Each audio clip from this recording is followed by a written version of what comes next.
Hey, how's it going, everyone? Just back in with another Sequence of the End Times video. So I'm going through the book of Enoch and looking for this sequence and then just reading it out of just interest in general. But I found the sequence in the very, very first chapter. So it's not funny, but like this is absolutely amazing that, you can look for this pattern in any form of scripture and even in movies and songs and stuff. And then if it's there, then, God is behind it. And it's absolutely incredible. So at this point, there's no doubt that there's aspects of this book, in the very least, that are from God, and then true and like worthy to consider, as canonical. So it's amazing, it's just every time I see it, it just fascinates me, and then I see it right away in the first chapter, and then it gives, it's literally exactly the same narrative, and then it centers around God's elect. So Enoch chapter 1, the words of the blessing of Enoch wherewith he blessed the elect and righteous.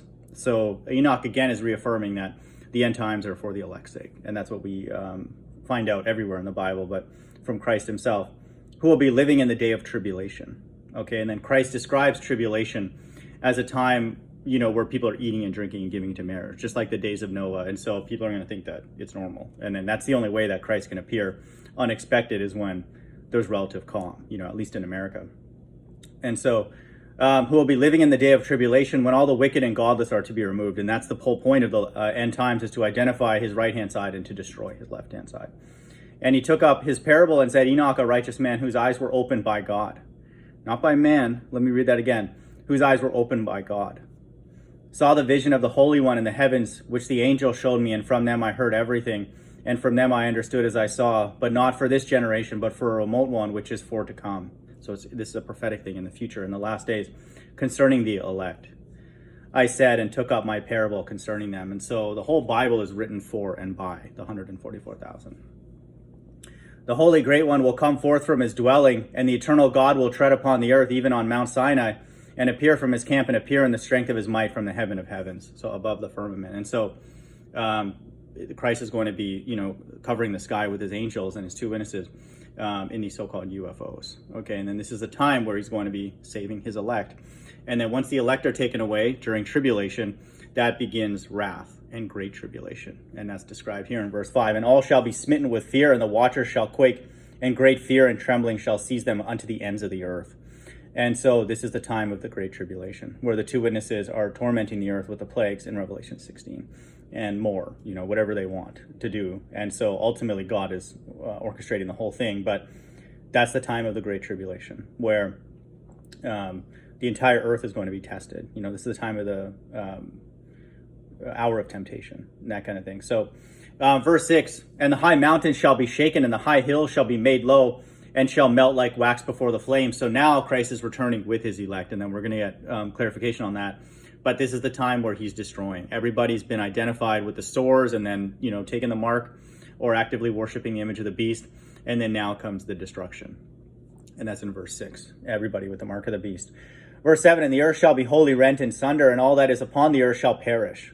Body and soul is going to be destroyed. Okay, they're not going to be perished and then, just magically rebuilt like other people teach, like end-time teachers, retarded. Let me read that again. And the earth shall be wholly rent in sunder, and all that is, listen to this, and all that is upon the earth shall perish, and there shall be a judgment upon all men. Okay, and it's a final judgment. And that destruction with that flame is body and soul, according to Matthew 10:28. But the righteous he will make peace, and will protect the elect, and mercy shall be upon them. So now we have a reference to his elect. And so Christ is returning with his elect, all of his saints, as it's said in other parts of the Bible. And they shall all belong to God. So they're going to be returning with him. And they shall be prospered, and they shall all be blessed. And he will help them all, and light shall appear unto them, and he will make peace with them. And behold, he cometh with 10,000 of his holy ones. So he's returning with his elect and the angels. Okay, listen to this, to execute judgment upon all. And what are they going to do? And to destroy all the ungodly. Okay, body and soul with fire. And to convict all flesh of all the works of their ungodliness which they have ungodly committed, and of all the hard things which ungodly sinners have spoken against him. So talk that talk now. All you people you're tough now, right? Because you got a few subs on YouTube and all that, and you have your stupid opinion. Let's see how you do in that day.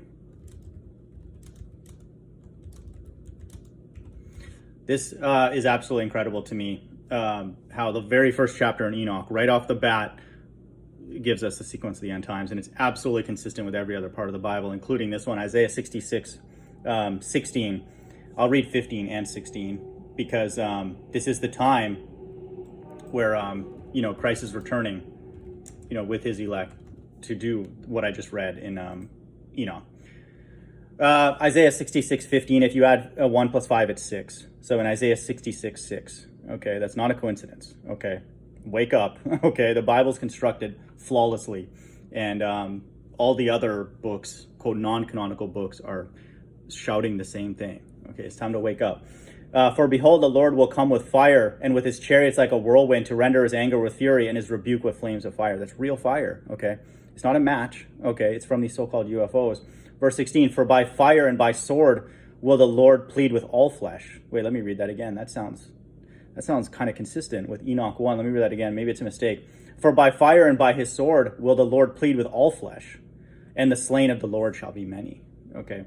Wow, that's exactly what I just read in Enoch 1:9. And behold, I come with 10,000 of his holy ones to execute judgment upon all, and to destroy all the ungodly. Not some, okay? All of God's left-hand side is going to be destroyed, body and soul.